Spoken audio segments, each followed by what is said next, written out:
আল্লাহর কাছে তাওবা করার উপায়।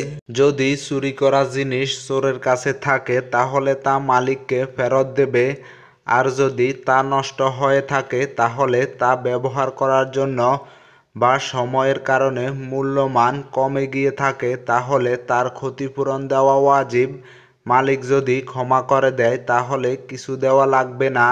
রাসূলুল্লাহ সাল্লাল্লাহু আলাইহি ওয়াসাল্লাম বলেছেন, যে ব্যক্তি তার ভাইয়ের উপর জুলুম করেছে সে যেন তার কাছে ক্ষমা নিয়ে নেয় তার ভাইয়ের পক্ষ থেকে তার নিকট পণ্য কেটে নেওয়ার আগে, কারণ সেখানে কোনো দিনার বা দিরহাম পাওয়া যাবে না।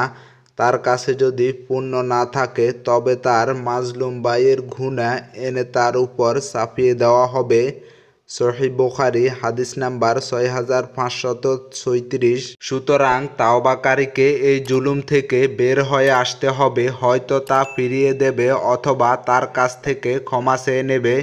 যদি ক্ষমা না করে তাহলে অবশ্যই ফেরত দিতে হবে। যদি চুরি করার পর ক্ষমা চাইতে বিব্রত বোধ করে তাহলে এমন কোনো পন্থা অন্বেষণ করতে হবে, অসুবিধা নেই, যার দ্বারা এই বিব্রতকর অবস্থা থেকে বাঁচা যায়। যেমন হয়তো অন্য লোকের মাধ্যমে তাদের কাছে তাদের প্রাপ্য ফেরত পাঠানো এবং নাম উল্লেখ করতে নিষেধ করে দেওয়া, অথবা কৌশল অবলম্বন করা যে আপনার এসব হক এক ব্যক্তির কাছে ছিল কিন্তু সে তার নাম উল্লেখ করতে চায়নি। মূল কথা হচ্ছে প্রাপকের কাছে তার অধিকার ফেরত দিতে হবে। যার ঘর চুরি করা হয়েছে বা যার সম্পদ অন্যায়ভাবে নেওয়া হয়েছে তাকে পাওয়া না যায় তাহলে যথাসাধ্য তাদের ঠিকানা তালাশ করে যেতে হবে। যদি পেয়ে যান তাহলে তাদের প্রাপ্য ফেরত দেবেন, আর যদি মালিক মারা গিয়ে থাকে তাহলে তার ওয়ারিশদের ফেরত দেবে।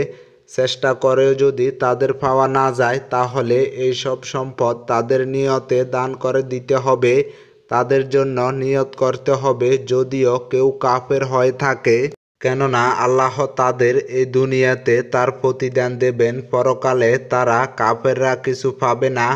এই মাসালা ইবনুল কাইয়্যিম রহমতুল্লাহ আলাইহি মাদারিসুস সালেহিন নামক গ্রন্থে উল্লেখ করেছেন। মুসলিম বাহিনীর এক সৈনিক গনিমতের মাল চুরি করে, এর কিছুকাল পরে সে তাওবা করে, অতঃপর সে চুরি করা মালপত্র নিয়ে সেনাপতির কাছে হাজির হয়।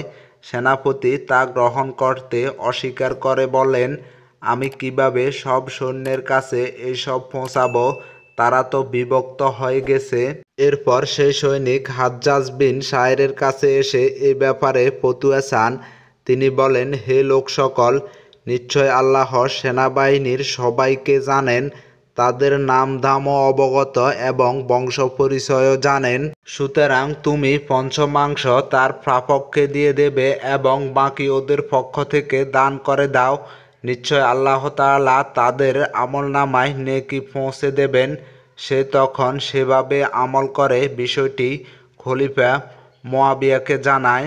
তখন তিনি বলেন, আমি যদি তোমাকে এভাবে ফতোয়া দিতে পারতাম তাহলে তা আমার অর্ধেক সম্পদের চেয়েও আমার কাছে বেশি পছন্দনীয় হতো। ইমাম ইবনে তাইমিয়া রহমতুল্লাহ আলাইহি এর ফতোয়া এমন।